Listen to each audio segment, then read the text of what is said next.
everything is linked to our mental health and our mindset. It's really always a chicken or the egg kind of conversation with that, because when you feel confident and you feel better, you're more likely to make choices that feel good for you. But you have to have that proper mindset and that headspace to make those choices as well. And it's really just about remaining steadfast in your knowing that you can find the answers and that there is guidance all around you, and your body has so much to tell you if you listen to it and lean into it.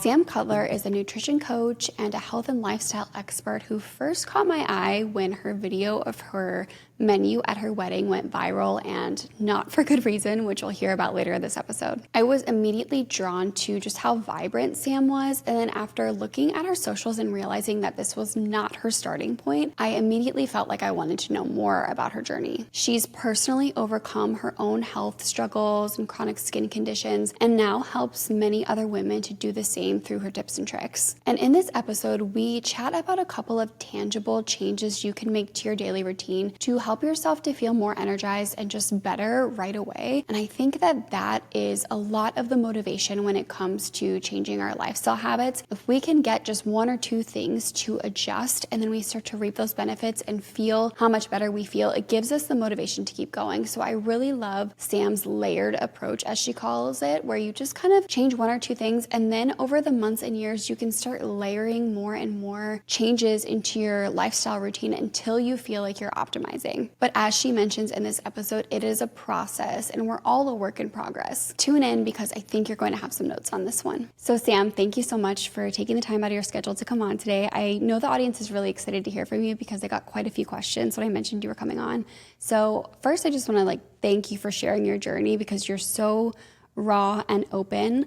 But I like to start every podcast, because this is a skincare heavy podcast, by asking, what is your first skin or skincare memory?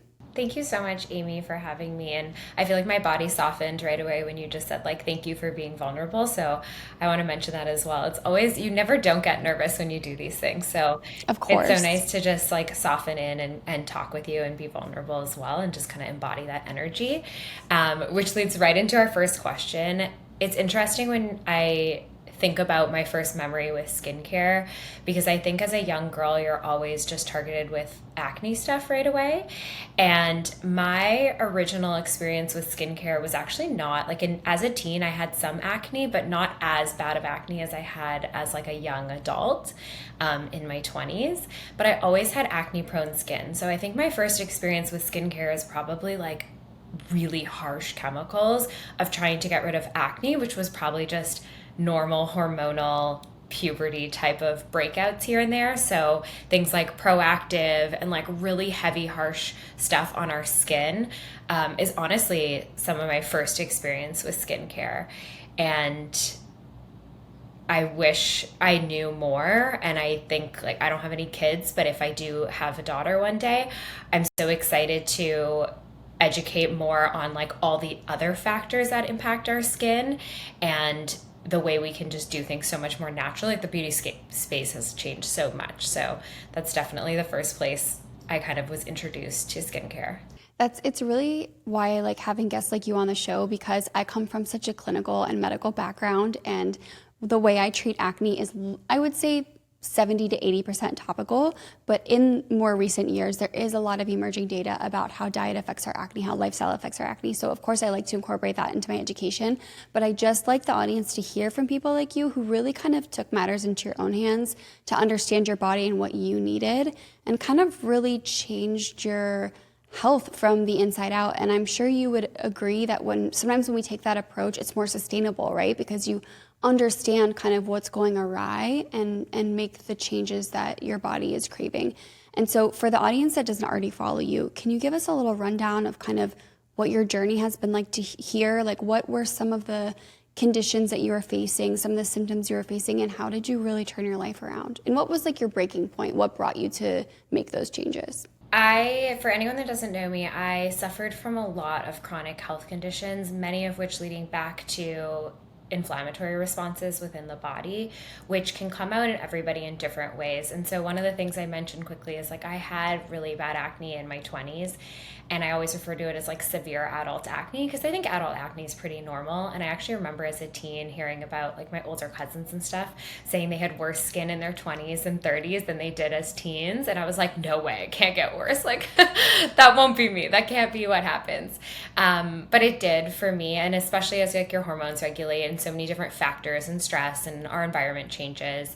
But I also think one of the things that was really like an eye-opening experience for me was that no matter what you're doing and all the factors in your life, they're going to come out in people differently. And because I'm acne prone, that was one of the reasons that I had severe acne from a lot of that chronic inflammation. So I was suffering from a lot of different things that you can see externally, which I get to show on visual platforms like TikTok and Instagram, and obviously is like catchy to the eye, but also internally a lot of the things that were going on because of an array of really imbalances through nutrition problems was really a core of it, and not really understanding how to nourish my body and feed my body, but also not understanding how to really manage stress and other factors that impact the way we do digest our food and the way that our gut heals and the way that our sleep patterns are. So I think it's really quite easy to say it's or people want to hear it's one thing, they want to hear the easy fix, but we're this whole ecosystem at all times. And so, I'll still get breakouts or pimples here and there when things are really stressful. Like nothing goes away easily once you regulate one area. It's this whole balance consistently. So that was really a journey that I had to go on. And I don't think it was really one tipping point that made that change. It was really learning and layering on. And I always say this with our clients in my community as well, especially like within Mindful, is if a lot of the stuff feels heavy, just start with one thing that feels like digestible and that you can take on and layer on top of it. So for me, I had really bad skin, but I also had horrible digestive pain. I also had really bad bouts of depression and anxiety and mental health issues. I was feeling constantly lethargic and really combating with energy and hormone regulation. But the women's health space is still so heavily rooted in diet culture, and we use weight as a primary metric of our health, which in fact it is not really the strongest metric of our health when we look at our bodies as a whole. And so growing up in that, I was consistently like, I need to lose weight and it's going to solve all these issues. I need to lose weight. And like, we're looking at this number on a scale, which is so subjective and changes so drastically from the way our hormones fluctuate in our cycle to what we've eaten, how we've been working out, our body composition, our muscle mass, all of that. And I think because of what I was exposed to was a lot of what I focused on. And it wasn't until I kind of peeled that piece back and said, okay, what if I don't care about that? What if I actually instead lean into the way that I feel? And let's start. And if anyone's listening and kind of going, how the heck do I do this? I think it's about starting with like the easiest and lowest hanging fruit. You would probably say the same in skincare, Amy. Like if someone doesn't have any skincare routine, it's like, okay, let's wash your face, right? Yes. It's like, what's the simplest thing you can do? Do you moisturize? Like, what are the basics? Mm-hmm. And I think it's like that with health. It's, okay, are you sleeping?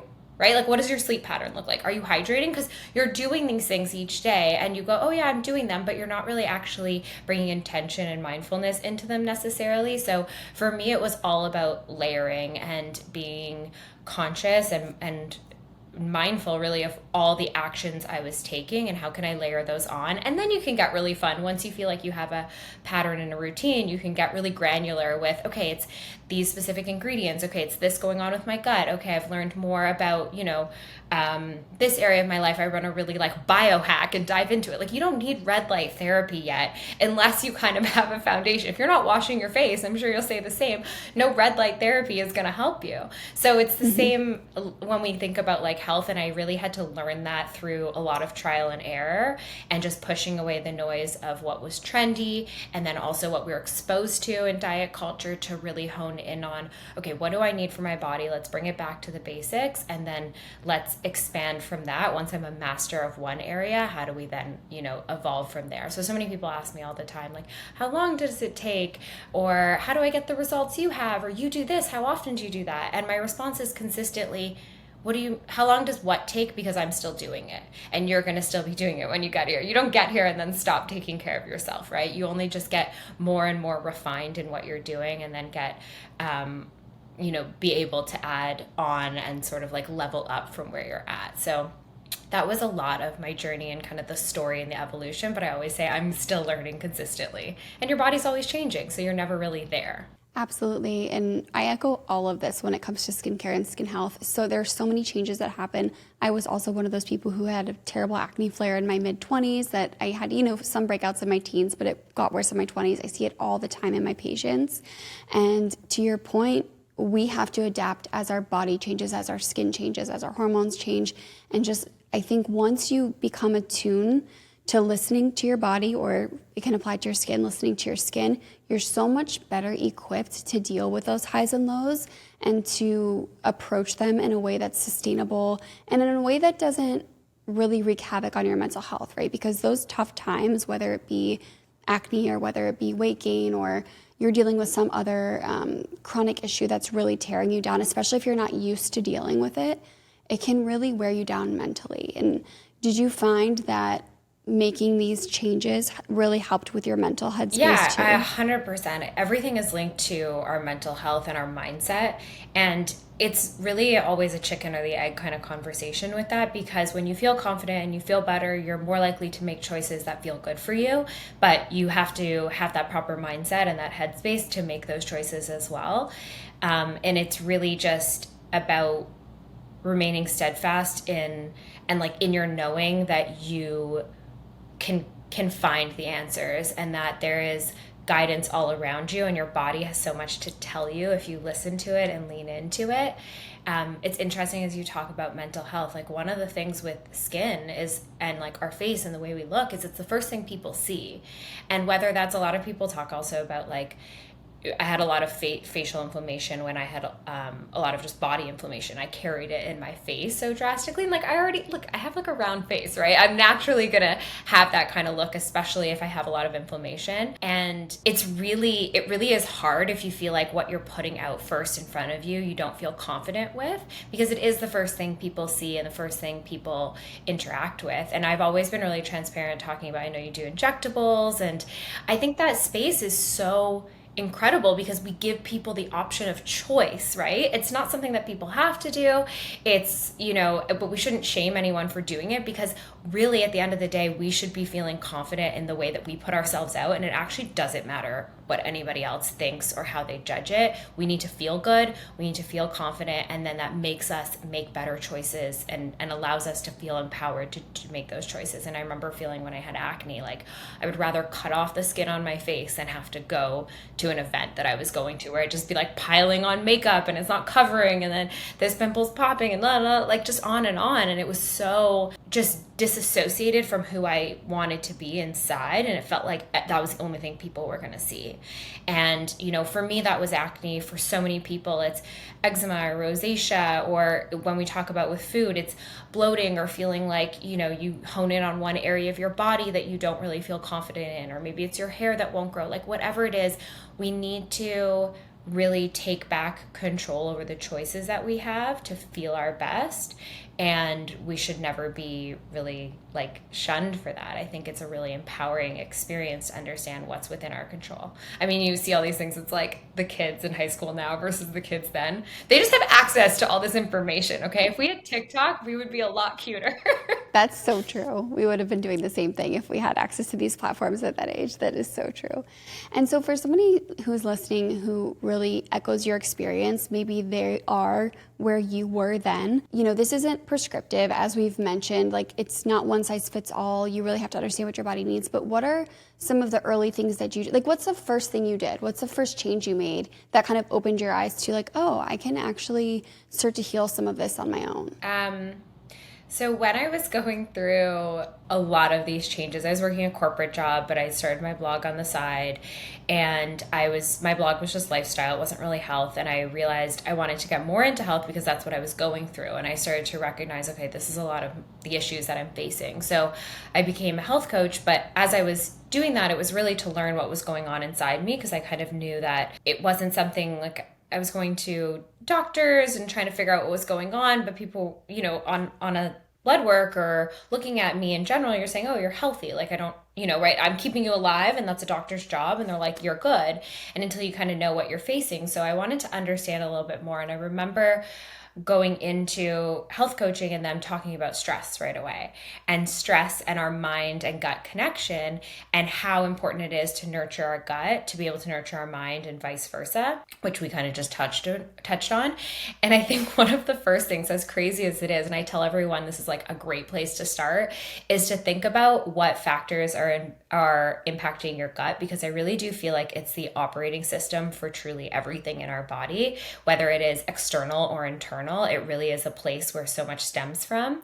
And adding something like a probiotic or different factors in your routine that can improve the good bacteria. And I'm happy to talk a little bit more about gut health if your audience is interested, but just Absolutely, improving the yes. good bacteria in your gut so that the ecosystem is stronger to combat the things that we're naturally exposed to, which is things like environmental factors, chemicals, food, right? We want to have balance, and we want to be able to still have a lot of those fun foods or things that might not be as easily broken down or digested. You're able to better do that when your gut is in a healthier state. It's also where 90% of our serotonin is created. So it's a place where we nurture a healthier, happier headspace as well. So really caring for that is super important. And I think that was like a huge, huge eye-opening experience when I went, hang on, maybe this is actually where I need to focus versus a number on a scale. And then a lot of things sort of rippled from there. So if someone's just starting, I think, no, you can't just do it, open a book and see exactly what's going on in your individual digestion, because there's so many layers.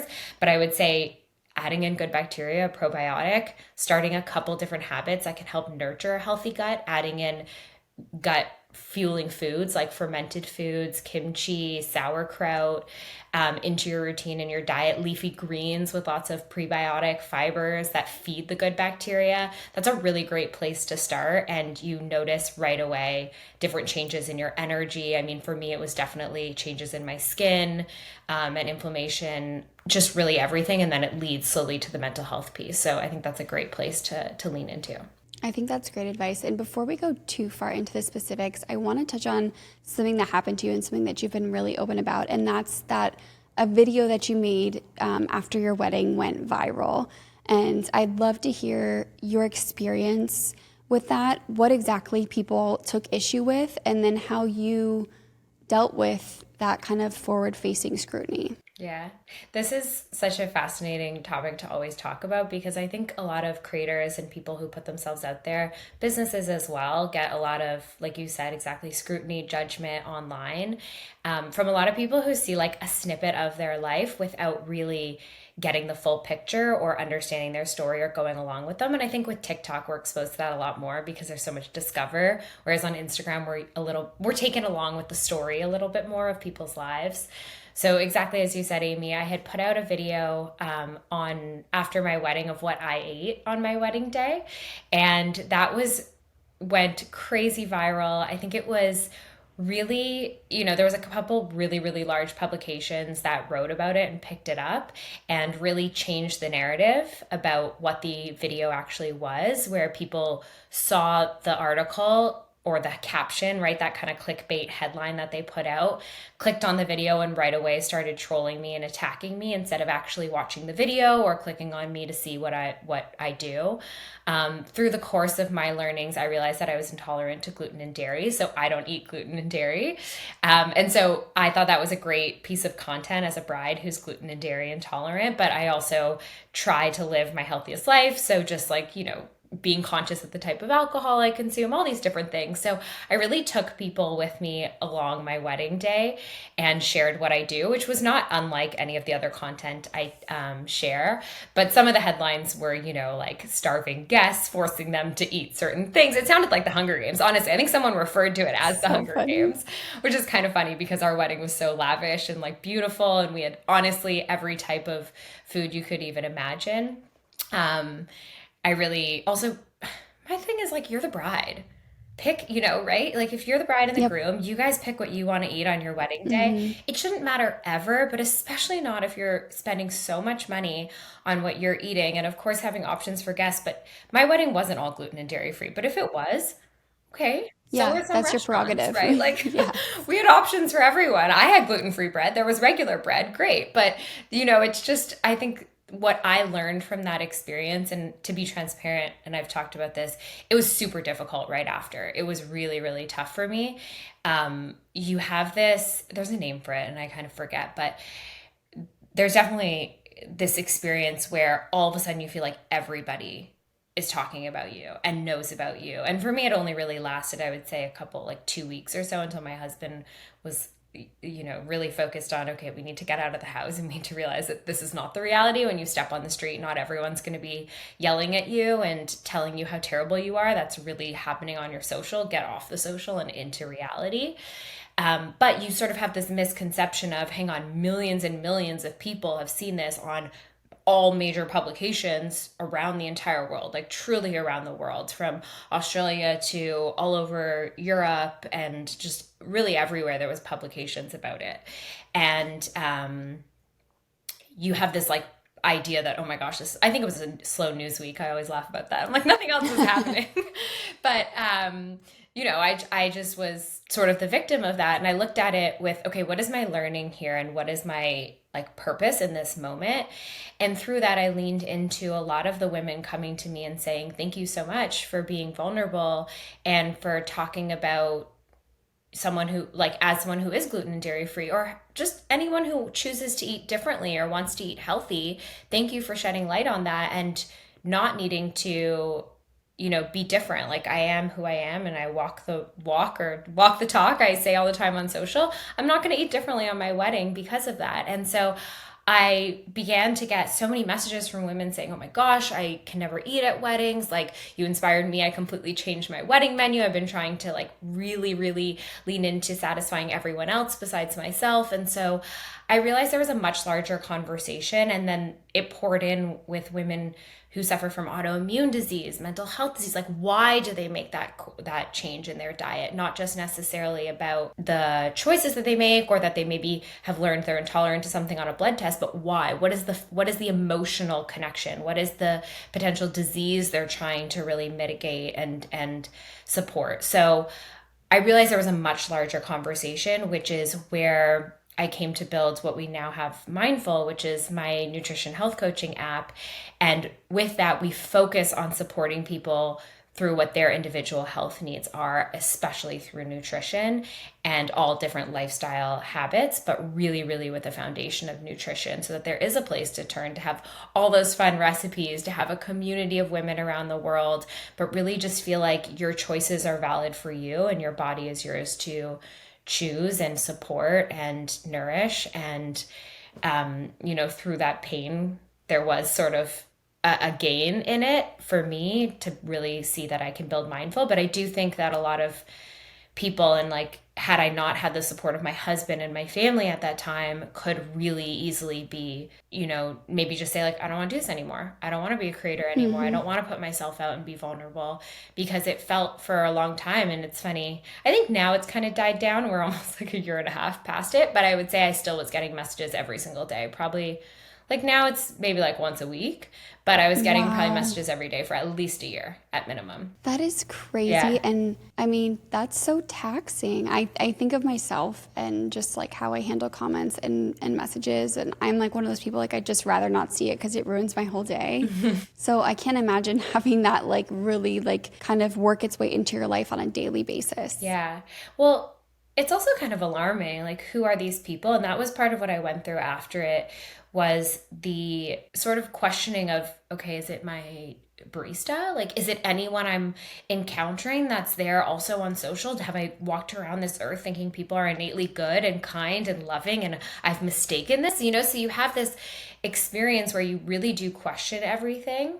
And it's the people that really go the extra mile. Sure, you can stop reading comments on one video, but then they're emailing you right? They're like, how do you have that much time to find that? They're DMing, they're finding other videos, they're trolling you, they're commenting on your love, the people that are defending you and that love you, and they're really trying to take you down. And part of me now feels like I don't know, are these people even real? Because it's so Yeah. weird. I don't think anyone would do half the things we see on social in real life. Like we know they It's wouldn't. really disturbing, Yeah. actually. Like, it's really disturbing. And I think the sad thing is that we've become so accustomed to seeing this on social media, and these people have become so used to doing it on social media that I do fear it's going to start trickling into their real lives. And like you said, I can't imagine that these people act like this to the people that they're actually encountering in their day-to-day space, but it cannot possibly be good for their mental health that they're acting like this online. And it probably is very, I mean, I liken it to like video games and how it desensitizes kids to violence. Like, if you're constantly online speaking this way about people and trolling people, it's going to desensitize you to how you actually need to act in public. Right. And It's just crazy. alternatively, on the flip side, the same thing for me, where now most comments go right over my head. And I don't know if that's a good thing or a bad thing, but you have to build a thicker skin and realize and lean into the good stuff. But I can't say that the bad comments don't still impact me. And I think what was different about that is I really don't care when someone comments on something that is not really a character trait or like really to my core. If they don't like a product that I love, it's okay. Agree to disagree, right? Or, maybe a habit or something like that. But really something so vulnerable as your wedding day, which is obviously such an intimate moment. And many people don't choose to bring other people into those intimate moments of their lives.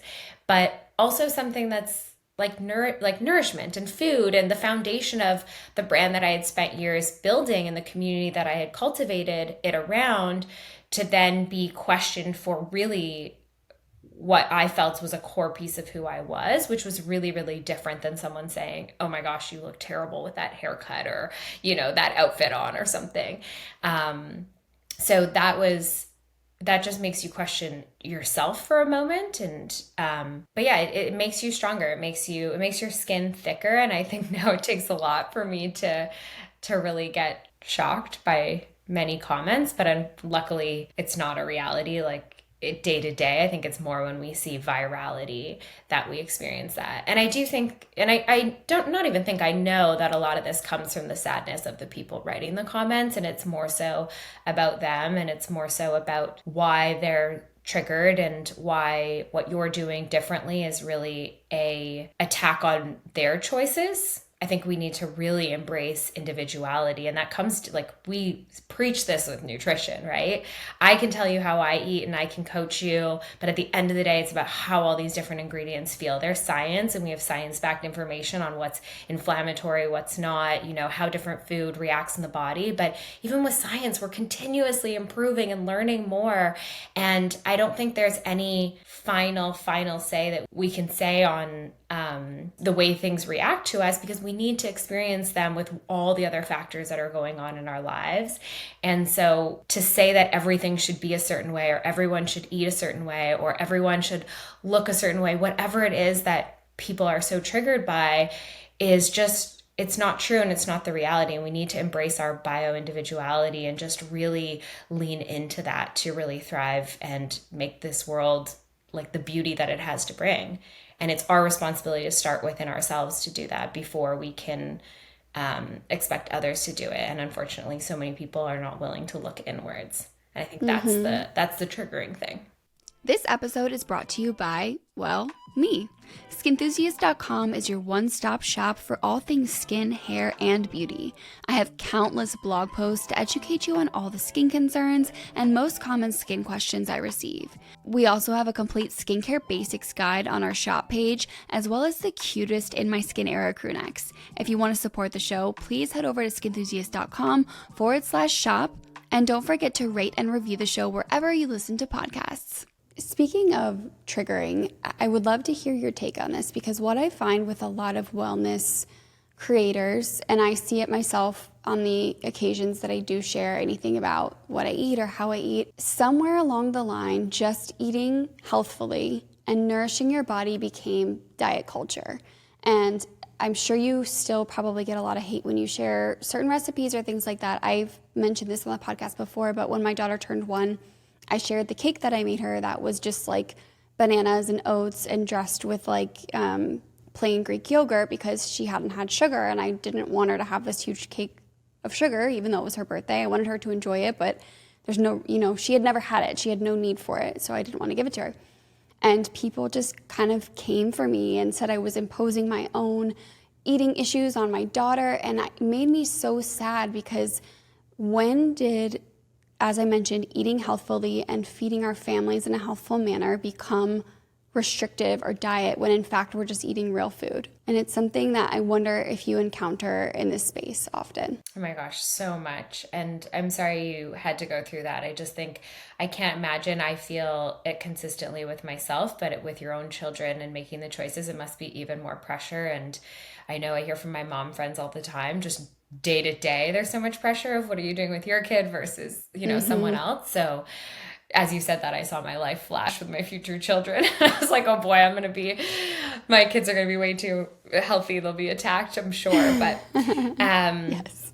I think, I really do think, again, like I said, I think it's defending choices that people know. Like, you can't think that, something that comes from the earth and real food and real ingredient and whole foods are the same as something that comes in a package. I do really think that a lot of us have that foundational education. Some of us don't, and I think that's part of it. I do think we need to do a better job at the education around nutrition and health, especially in North America. I think that when I was in school, it's not something we learned about, and I do really think that, or we had outdated, like that food pyramid that's so outdated that now has been like flipped upside down, and you have that generation of people that's what they learned and that's what they think. And so there's a piece that's really the education, but there's a piece that's also wanting to validate how you live your life, and feeling like somebody else doing something different really does challenge and invalidate what you do and make it not okay, which is, again, back to choice. Like, if that is how you choose to live, everyone has their own choices. And regardless if the choices we make are better for us or not better for us, we then experience life in that way, and we can choose to learn from it or not. I always say this with our community: if you eat something then you don't feel good, we need to drop the guilt and the anger around it and instead go, okay, do I have a pattern here? Right? Like we do it with alcohol, right? You get hungover, you get sick when you're a kid and you drink too much, at a party, and then you're like, okay, now I'm in my 30s and I realize where my limits are. And maybe your limits change, and then you get hungover after a glass of wine instead of 5 or whatever it is. But we have to consistently lean into learning our body instead of being upset about it. And I think exactly like you said, it's really feels like somebody's sitting there saying what you're doing is not good, or is not okay, or is not the right choice, when in reality we need to say, okay, there's this information that I'm being exposed to, but what's actually happening in my body? Because there's so much information and misinformation on social media, and there's so much noise right now about what you should do. We're just in this place of like should. And it's not just about nutrition. I'm sure you see it all the time with skin. We see it every time with kids, right? Like I see so much. I think it's because all my girlfriends have kids and are starting to have kids. I'm getting served like all the mom content and sending it around, and they're so funny. I love some of the funny videos, but there's just so much shoulds of what we should do. And we need to just drop that and instead really walk through life with this open mind. And I think we've closed our mind and we've said, this is who I am, right? I've identified with this, and I've identified with eating this way or feeling this way. A lot of people don't know what it feels like to feel good. A lot of people don't know what it feels like to feel like their skin's vibrant or their energy's high, or, their digestion's regular. Do people know what it feels like to go to the washroom every day? Like to literally have a bowel movement every day? A lot of us don't, because we're so clogged and our digestion is so disrupted. So, it comes down to these simple things. And I think that when you are identifying with a experience that feels so far away from someone else's, theirs really challenges you and makes you feel like what you're doing is not okay. And every person's experience is okay. It's just, do you want to feel better? Do you want to make change? Do you want to evolve? Do you want to level up? Right? You said it exactly. It's like your baseline. When we talked about at the beginning, layering on top of those things. What are the simple things you can start doing to feel good? And I think that that's where we really need to do the work in the education system. We need to do the work with our kids. We need to do the work with educating our kids, not just on what they're eating, but also on what they're consuming as far as content, knowing that, hey, this is going to be people's experiences, or this is going to be, one piece of information, but now how does that apply to you? And I always think it's like this trifecta of, the science that's there, and then the learning that you have with your own body, right? Because that's like this test tube of you get to experience and test and see what's going on with your own. So I always say that it's really this combination of the science. We have the research, we have the information from experts, from doctors, from scientists, and then we have to take the time to really then apply it to our own life and do the research in ourselves, right? Use that as an opportunity to get your own learnings, because that's not going to be exactly the same copy paste. There's a reason why when we do scientific data and studies, we are using thousands, tens of thousands, millions at times of research data points and people within these experiments to really get a rounded understanding. But yeah, I really think it's really a combination of those two, and then your individual lifestyle factors, because what's going on in your life is going to be different than the next person's life. So whether that means your habits and your lifestyle habits that you choose, like your sleep and your movement and, your stress management, but also, are you a mom? Where are you at with your hormones? What are the other factors in your home? What are you exposed to environmentally based off of what city or country we live in is going to change drastically. So we have to take these three sort of pieces and bring them together to really understand the best ecosystem for us to exist in day to day.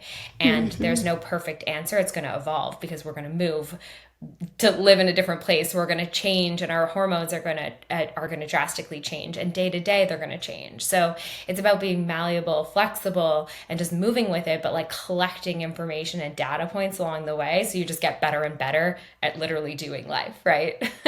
And I think that's really and I think the too, point. yes, absolutely. We're always evolving. And I think when we're presented with this information online, it doesn't mean that it's something that, one, you have to incorporate at all. Number two, you don't have to incorporate it right now if it feels overwhelming to you, but if you kind of save it for later if it's something that you think you would want to try down the road.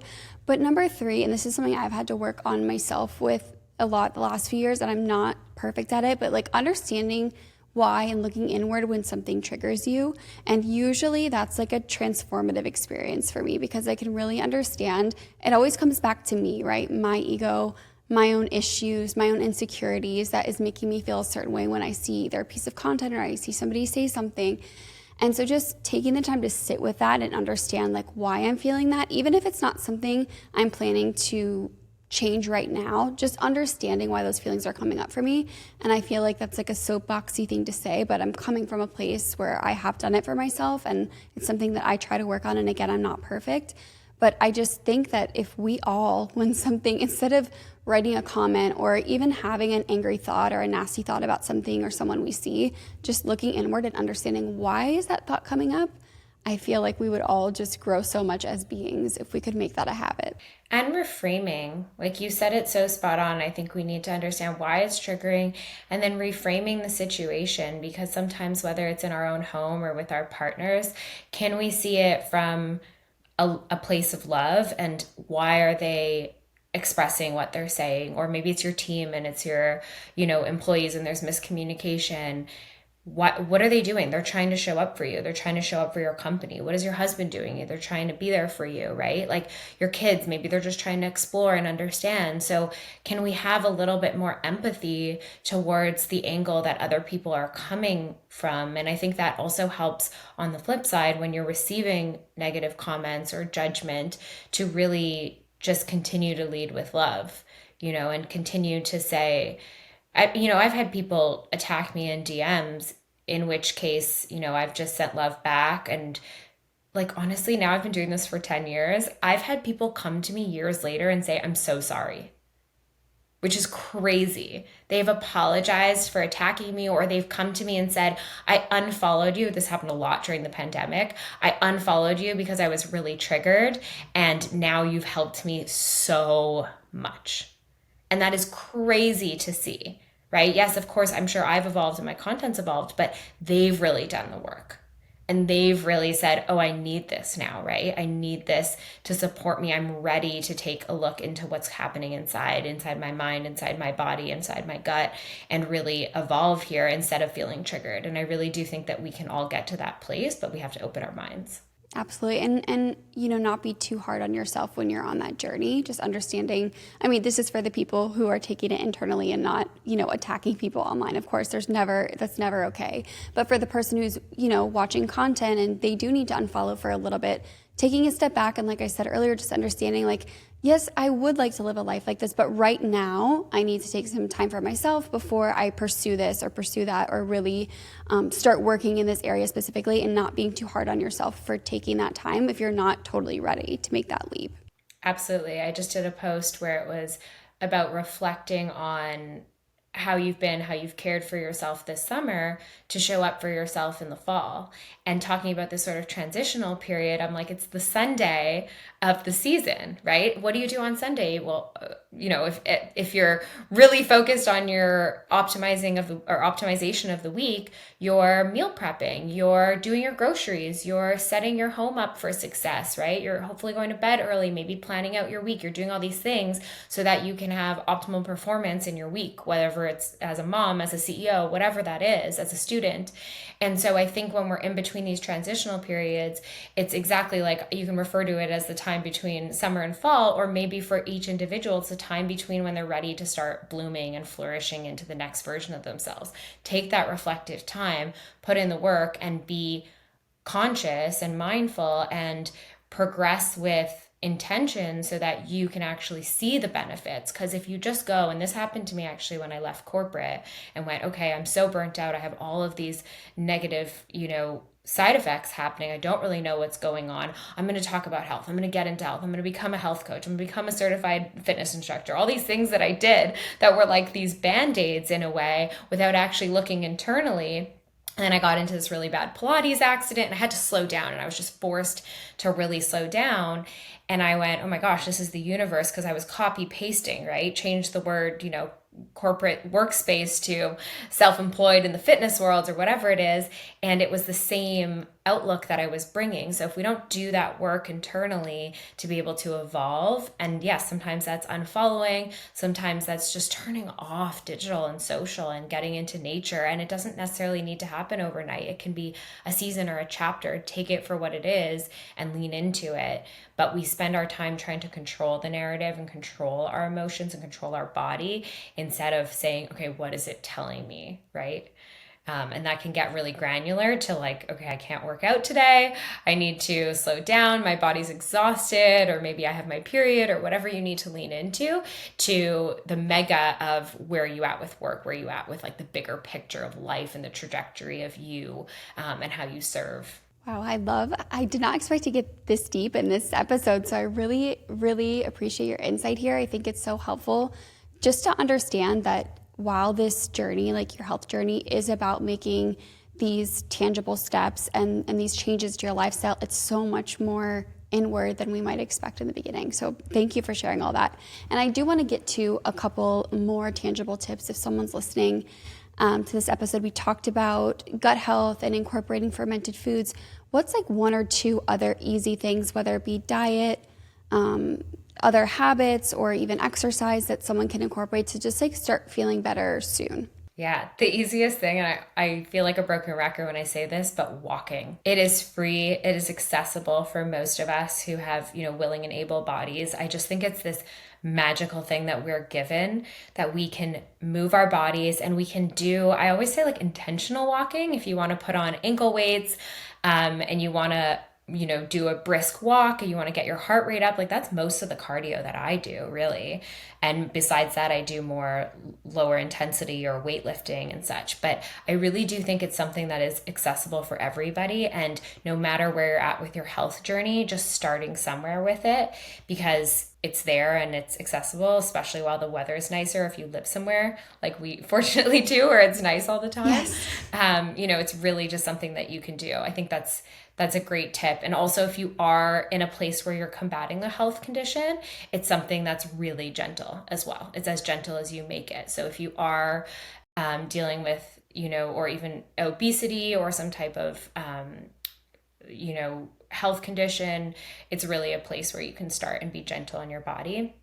In nutrition, one of the best things I would say is just looking in your fridge. Like, what is in your fridge? What's in your grocery cart? And really trying to make it, I say always trying to get to 80% whole foods.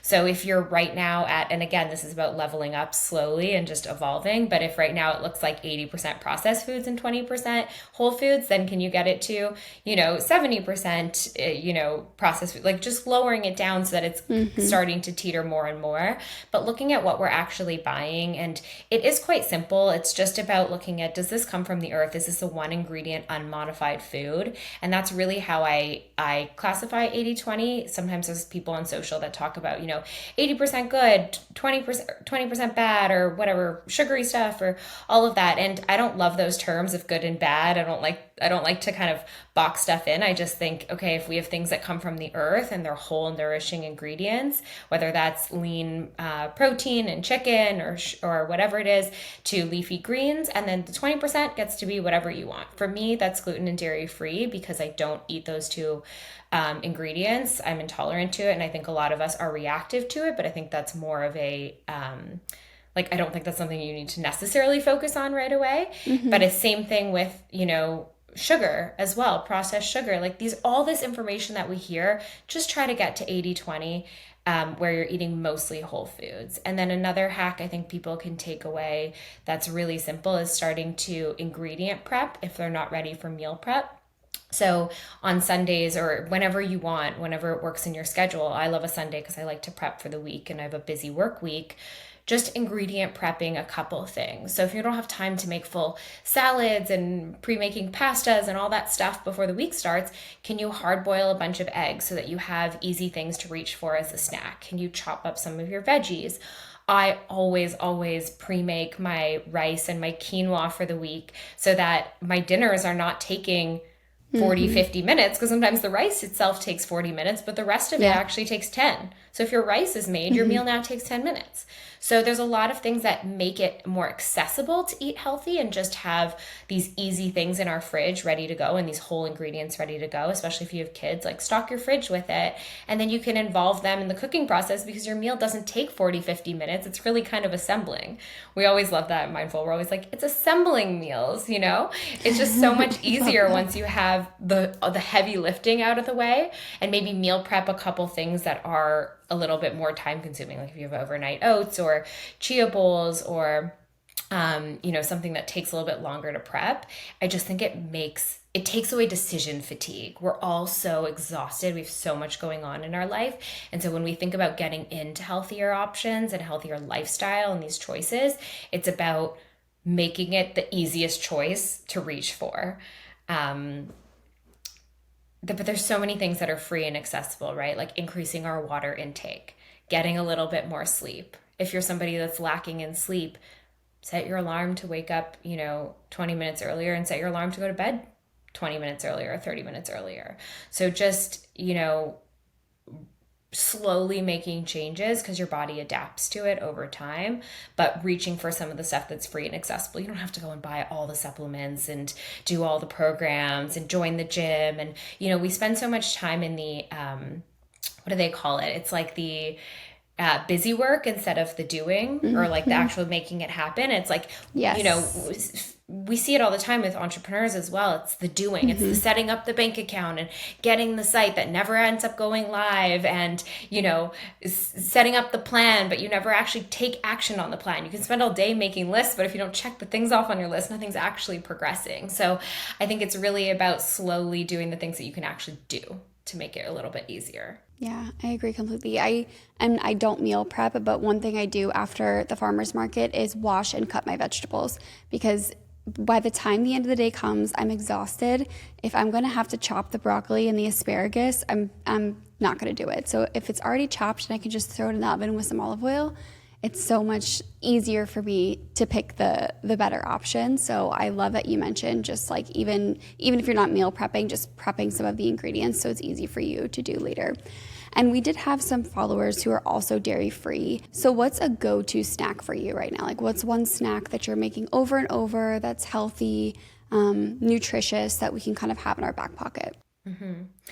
I always have hard boiled eggs in the fridge. We do this thing called starters. I don't know if you've seen it on my page or if anyone has. I meant to mention this. I started doing it. It's funny because I also interviewed Lily Nichols, who's a registered dietitian. She does a lot of work in the prenatal space.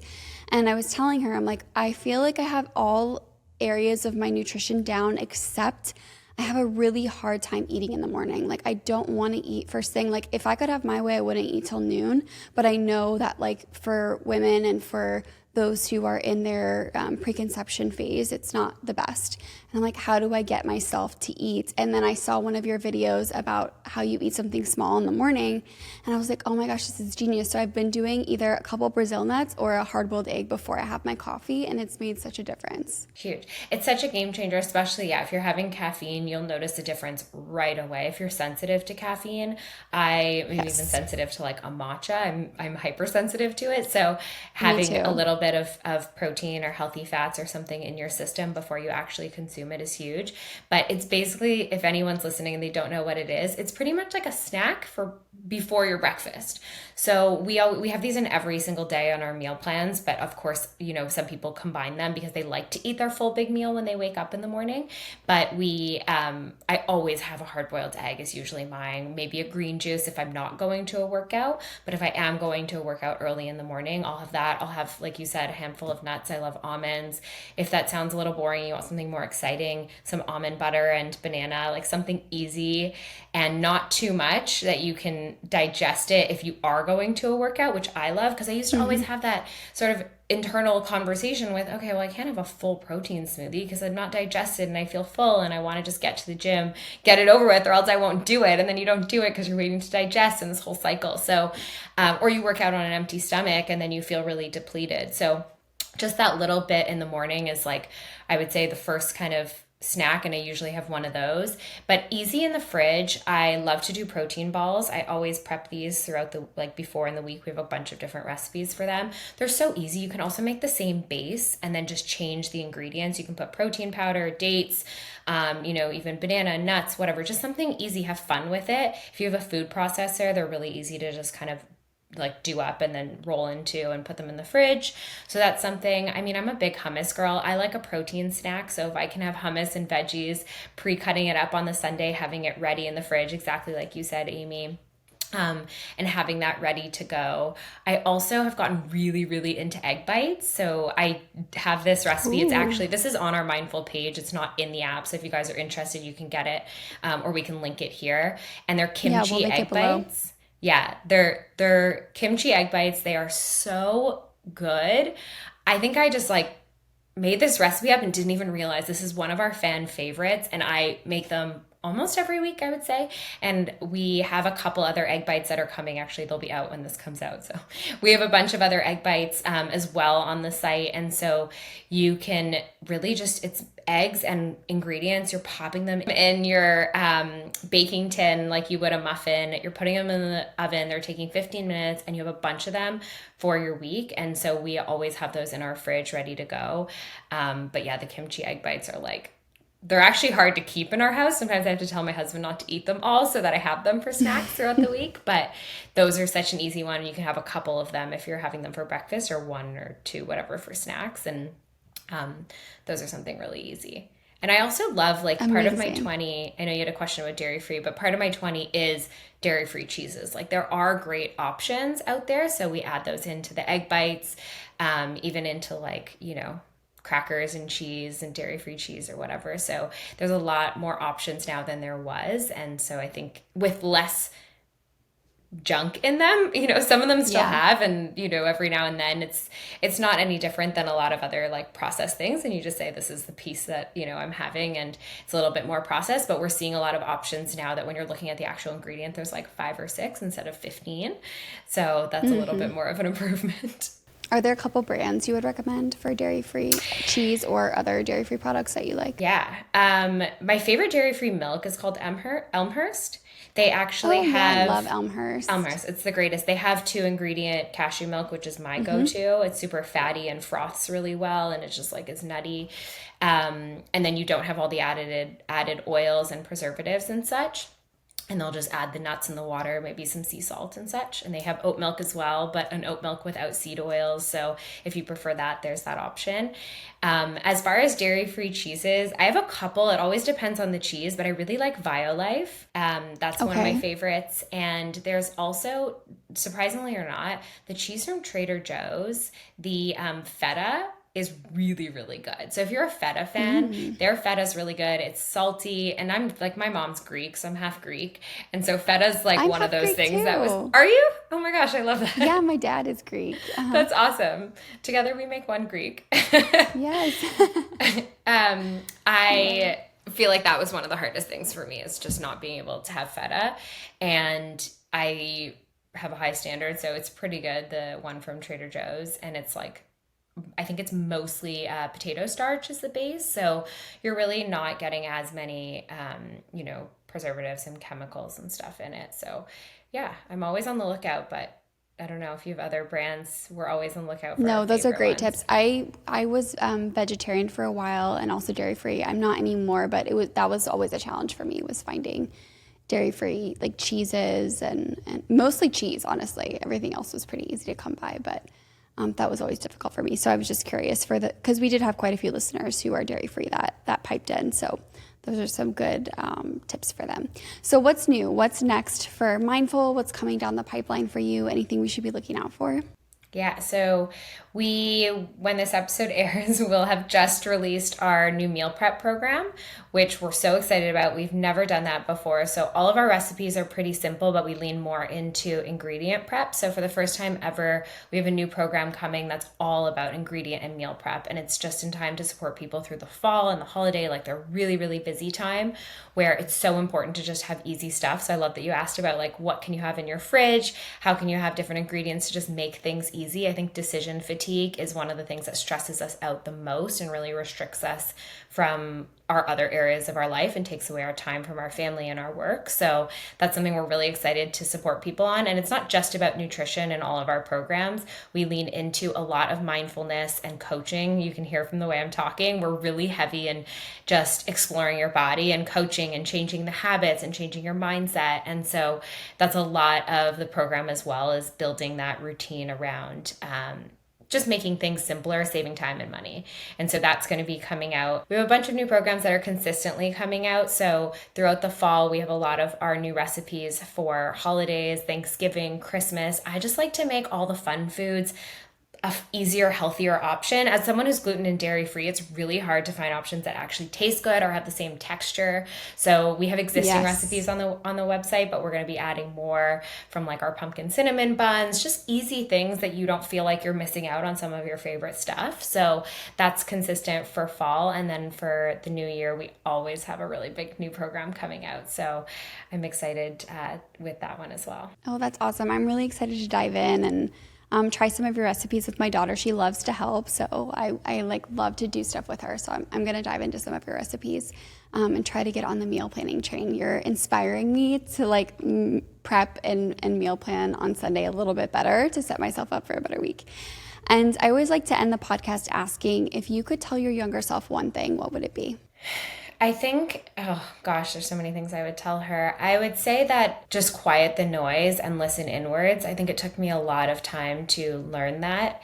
And I think I would have gotten to a place with my health and my body, where I felt more in tune and connected to it a lot earlier if I listened to what I was doing, and not to be afraid to do something differently than you've always done.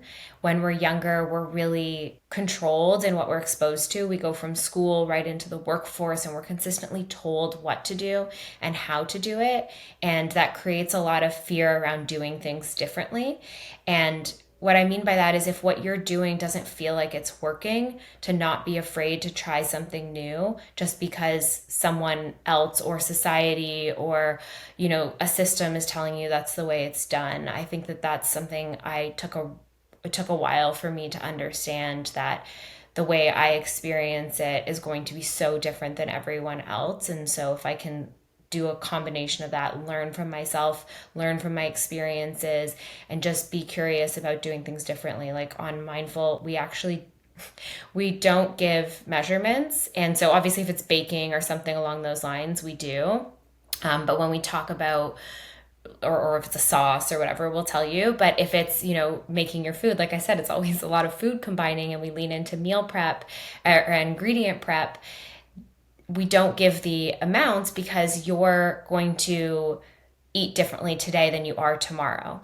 And you're going to eat differently, Amy, than I'm going to. And maybe where you're at in your hormones or your stage of life or your fitness routine or what you need is going to look different. So it's not fair for me to tell you the amount of ingredients specifically that you have. Instead, what we do is we really lean into exploring how your body feels and what different signs are telling you for different ingredients. So if you're low in energy, increasing your protein. If you're low in digestion, can you increase those, slow in digestion, can you increase those leafy greens so that you can optimize for prebiotic fibers? And I think that once we can get in tune with our body, although that feels so different than what we've been told with tracking calories and grams and macros, we have so much more freedom to explore how things feel, but also just lower that stress threshold and really experience how food and ingredients feel for ourselves. And that to me is so drastically different. And if I could have told myself that 10 years ago, I think I would have gotten to a place where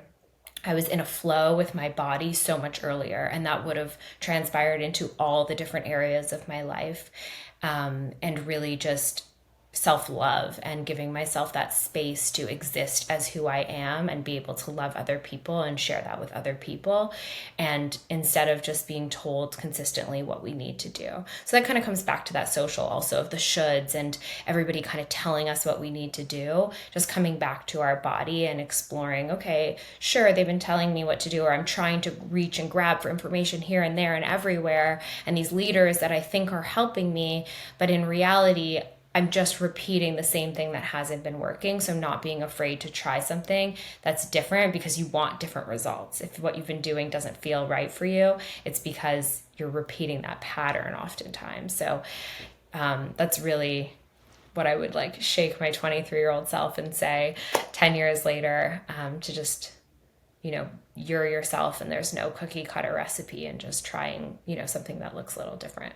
I hope that we're able to communicate that better to the next generation so that they can figure it out earlier, because as you mentioned, had we known that 10 years ago or 20 years ago, things would be so different. And I mean, you can always look back on hindsight, and I think both of us are very fortunate at how our journeys have taken us, but it would save a lot of heartache if we had learned these things earlier, right? So Sam, thank you so much for coming on the show, for taking the time. I know you have a busy day today, so I really appreciate you coming on, and I know the audience is going to love this episode. Of course. Thank you so much, Amy, and thank you, everyone. We can give your listeners a code if they're interested to try out Mindful. Yes, please. Do we want to do 50 skin enthusiast?